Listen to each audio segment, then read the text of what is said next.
Hi, welcome to Hope in the Light of Suicide. I'm Tammy White. I'm the founder and CEO of the Bobby White Foundation and your host. It has been a crazy, crazy week. So, I want to do the stuff that I'll forget if I don't do it first. So, first off is to thank John and Area 52 Media Group. John's my tech behind the scenes today, and we wouldn't be here if it wasn't for him and Area 52 Media Group. They are of a great support for not only the show, the foundation, and me, and everything that we do. And there's just really no words to say how thankful I am. Um, even when he's not feeling good. But anyways, also Dylan Gaston with the mortgage firm. Anything mortgages. If you're a first time buyer and you don't know what to do, please give Dylan a call because she will help you walk you through step by step so that when you're ready to go look for your first new home, everything's in place. It'll make it easier, seamless. And I tell you, she's just the best. So, we've got things coming up at the end of the month, and I want to make sure that we let you guys keep reminding you about this up until the day because it's a free event. Dr. Alan Wolfelt from the Center for Life and gosh, I get it wrong every time. Loss and Life Transitions in Colorado. That's it. Center for Loss and Life Transitions. He's going to be here in Florida at the end of the month, but go to his website. And if you need any books on any kind of grief and loss, go to the bookstore. He has wonderful books that he has written. Very prolific writer on the subject of grief, and not just suicide grief. So he's going to be in Clearwater,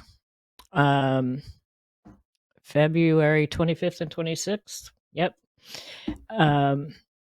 Free seminars. I think, do we have the flyer? I think we have the flyer. There's going to be 2 seminars. One is a community seminar, and one is, there it is, a seminar for caregivers. So they're both free. He puts on a great presentation. I've seen him before. We are going to be there. We'll be at the community seminar.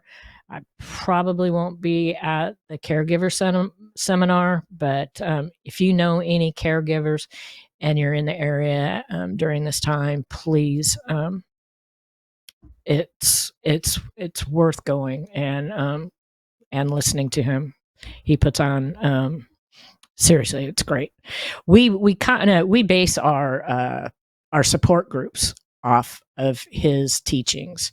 So when our support groups are based off what he has written, and so we have our support groups. The second Wednesday of the month, and at Nami Hernando, yeah, and the third Thursday in Newport Richey at the Oasis Coffee Spot. And we're working on putting together a 12-week course that will be a closed group. And it too will be based off his books. It's a grief course, understanding your suicide grief. And that's going to be limited to about 7 or 8 people. And we're hoping to start that up in May. And we'll have more information. I got to get together with my co-facilitators and make our final adjustments so that we can figure out whether it's going to be in person. We're juggling with doing a combination of in person and via Zoom. And if that's the case, well, no, because I think we're looking to maybe have the first one and the last one in person, and then the in betweens via Zoom. But there's a book and a journal that'll go with that course.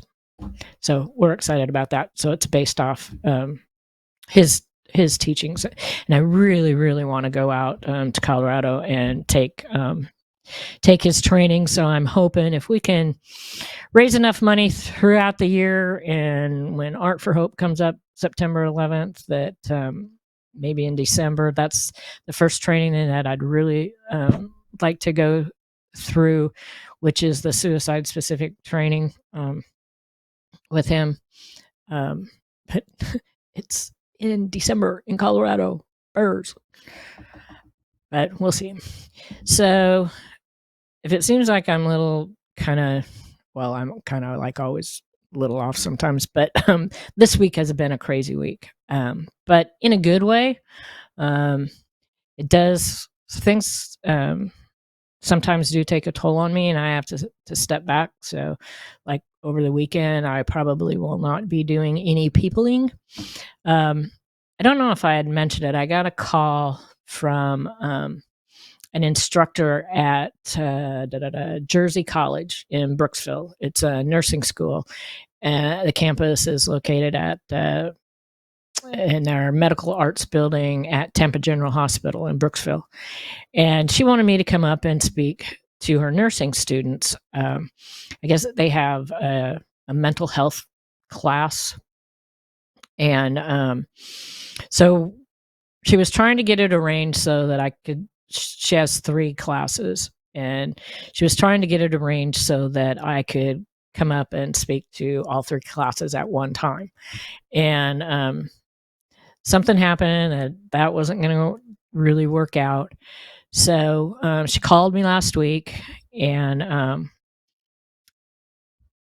asked very nicely if instead of doing it in one day, her classes are 3 days a week, and they're different students for each class each day, which is Monday, Tuesday, and Friday. And so I said, yes, I will come up and speak with them each day. So it's only about a half-hour drive north of here. But so I've gone up to speak to her students. It was a great experience.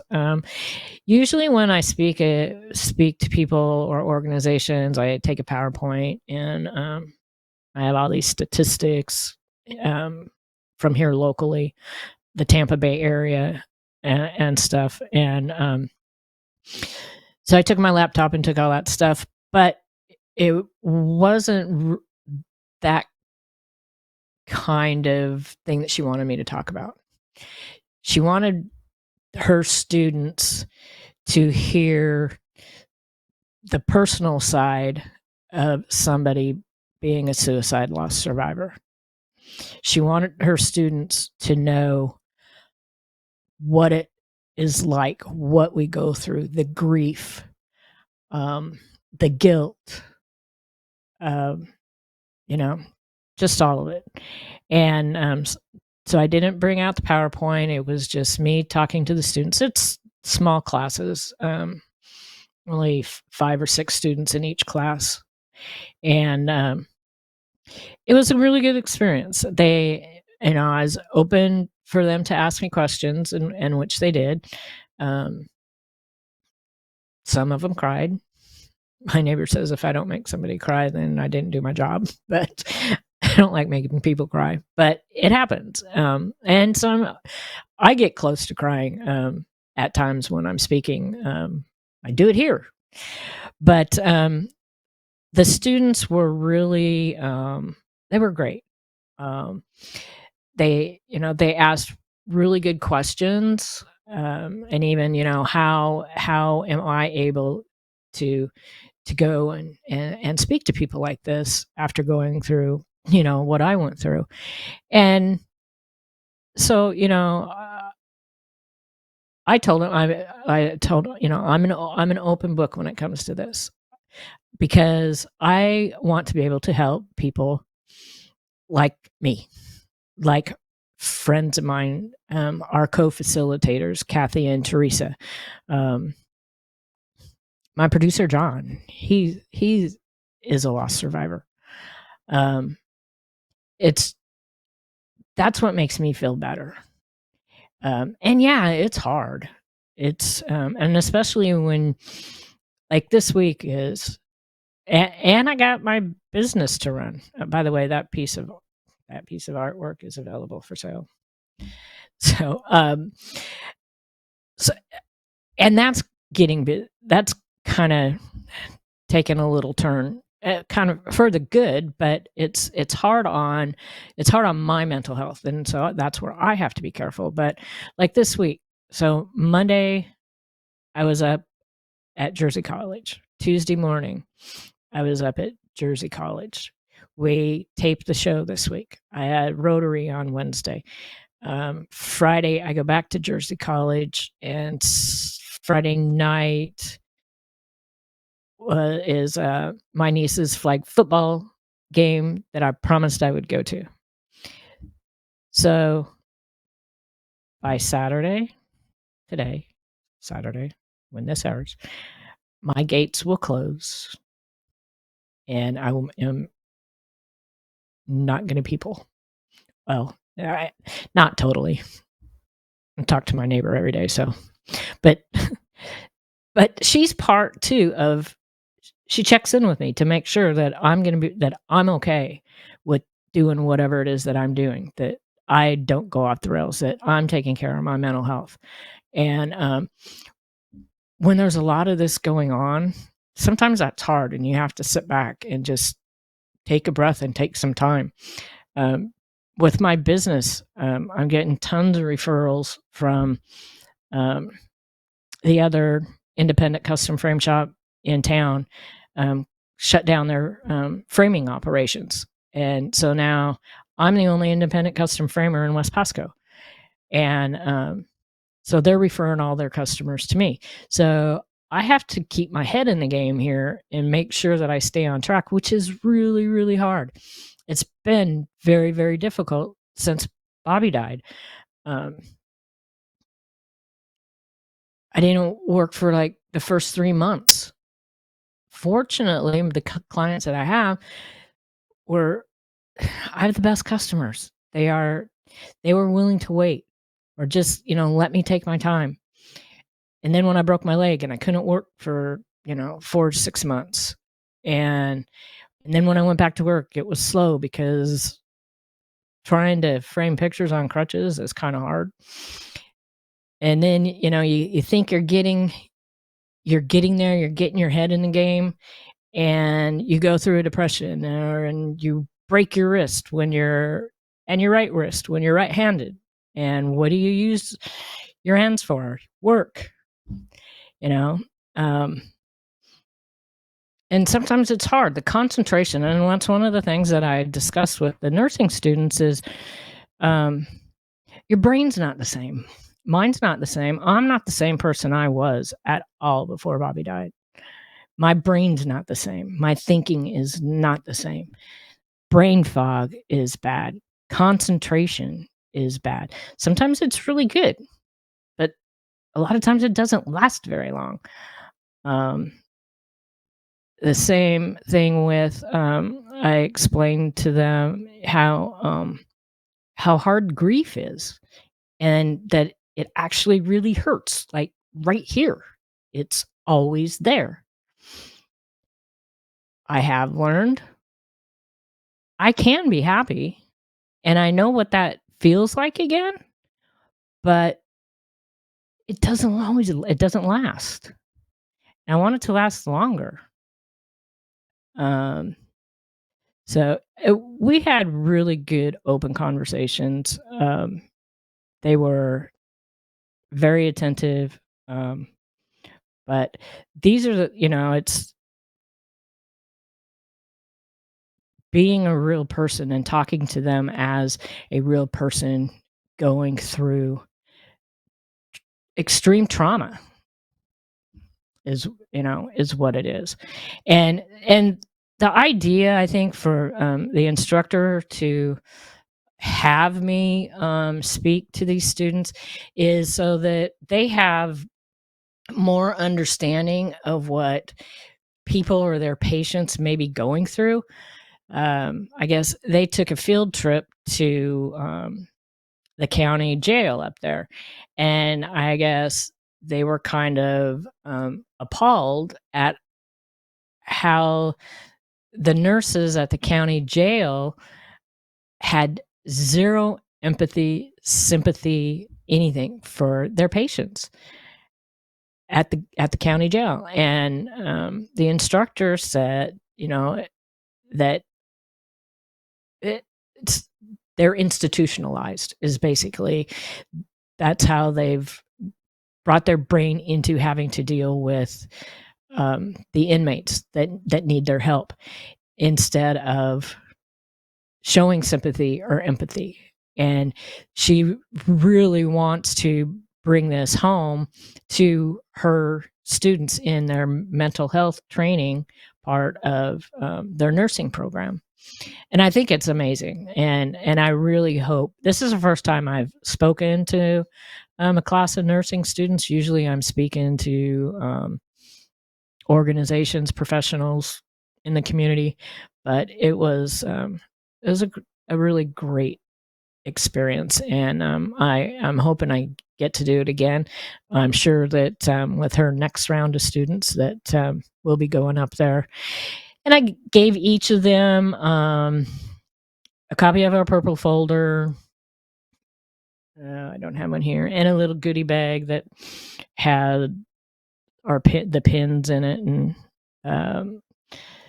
the card that I made that has our support group information on it, and stuff, and it told them about our show, and they're actually going to watch the show in class. She's going to pull up a couple of the shows during our class periods to watch Hope in the Light of Suicide as part of her education program for them, which I think is really cool. So you just never know. You just never know. So, oh, and two, I didn't know how she found me. So, and I had forgotten about it. So last year, when we started working with NAMI, they sent me the information or contact information for Hernando County. They put together, it's called Hernando Cares Behavioral Health Resource Guide. So this is what it is. I can never do this right. And in here, under support groups, we're on the first page there.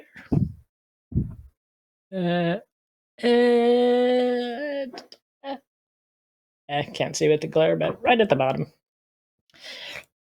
So anyways, that's how she found me. And she ended up, at first it was kind of freaky, but then I guess it's pretty cool. She did a lot of research on me and the foundation before she called me to have me speak to her students. So she was really excited about it. So it'll end up being a good back and forth relationship, hopefully, with the foundation and Jersey College. So that was cool. That's like the big thing pretty much of all week. So going back now, we're going to switch gears to last week I spoke about MS, depression, and suicide, chronic illness, any chronic illness, autoimmune diseases, and depression and suicide. So I got a call back from this gal from the MS Society. I pulled up a couple of these, and I'm going to put some of these links that she sent me. Kimberly, she's the MS Services Navigator. I guess out in Colorado also. So she called me back, and my question was, and I knew that it was going to be far reaching. if there were any data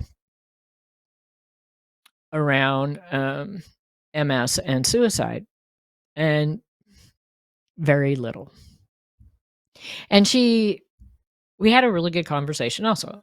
And she said that, a lot of times, and this happens with suicide reporting across the board, anyways, is that people don't have to report that they have MS. So there could be a suicide, and they don't know that the person had MS or any other kind of chronic illness. So, and like with when the coroner's office does rule a suicide, they have to know for sure that that's what it was. And oftentimes, like I've said before, with drug overdoses, they don't know if it's was intentional or not, whether it was an accident. The same thing can be said with sometimes some single car accidents. There's a variety of things so suicides are really underreported. But she was interested in what I was talking about in my conversation, and after our initial phone conversation, she sent me an email with some more information and articles. Now, these are peer-reviewed articles, and most of the stuff, like even what I was looking at, is so old. But she tried to find me some information that was newer. That's not the one I wanted. So, and I'm going to put these links in the comments below. What's this one? So one article is an examination of suicidal intent in patients with multiple sclerosis. The objective was to examine neurological, psychiatric correlations of suicide intent in a community example of 140 patients with MS. Okay, so here, just briefly, the conclusion: suicidal intent and a potential, I can never pronounce this word, harbinger for suicide is common in MS and is strongly associated with major depression, alcohol abuse, and social isolation. Suicidal intent is potentially treatable, a treatable cause of morbidity and mortality in MS. Other article, and we may, after I read this, I didn't do like all my homework for this week to squeeze all this stuff in. Besides that, we wouldn't have had enough time anyways. But I'm going to check out this video, because this one other article has a video. It is MS prevalence, and it says here, prevalence is the number of people living with the diagnosis at a particular time. Incidence is the number of newly diagnosed people at a given time. It has some information here. Insights into the prevalence of MS. According to this study, for every 1,000 people in the U.S., this many may have MS. About 4 white people who are not Hispanic or Latino, about 3 Black people who are not Hispanic or Latino, and 1.5, I don't know how you can have 1.5 of a person, but Hispanic, and about 2 people of other races, including Asians, Native Americans, Alaska Natives, and people of several races or unknown race. So, so that's 4, 7, 8.5 people, 8.5 plus 2 more. So say about 10 people out of every 1,000 people have the diagnosis of multiple sclerosis. That's a lot. That's a lot. So I'm going to put the links to these. Let's see what this one was. This was another one. Some of them you can't get the full thing, but if you read, even just reading the abstract and the methods and the conclusion results, this one here was a new way to estimate neurological disease prevalence in the United States. By addressing methodological challenges and proposing a new approach for measuring the prevalence of MS in the US. I know. Anyways, I'm going to put this information, I'm going to put all these articles in the comments. And then maybe we'll discuss some of this a little bit more. And you guys will have the opportunity to look at them. So how about that? I think that will be good. And I may find something in the meantime also. So that'll be cool. That'll be cool. So I have been doing my 365 days of grief book, wherever that's at. And again, this week's quote is from Dr. Wolfelt. I can cry because it's over, and also smile because it happened. And that's hard, but you can. Please remember to put these numbers in your phone. Have them memorized. At least the 9881 you can memorize. Have these in your phone. You never know when you're going to be the one to help someone. And don't be afraid to ask, because you could be that one person. And that's what I told these students too. Don't be afraid to ask someone. You could just save somebody's life. They might be mad if they're not thinking of it, but it's better if you ask, because remember, there's always hope. Thank you so much.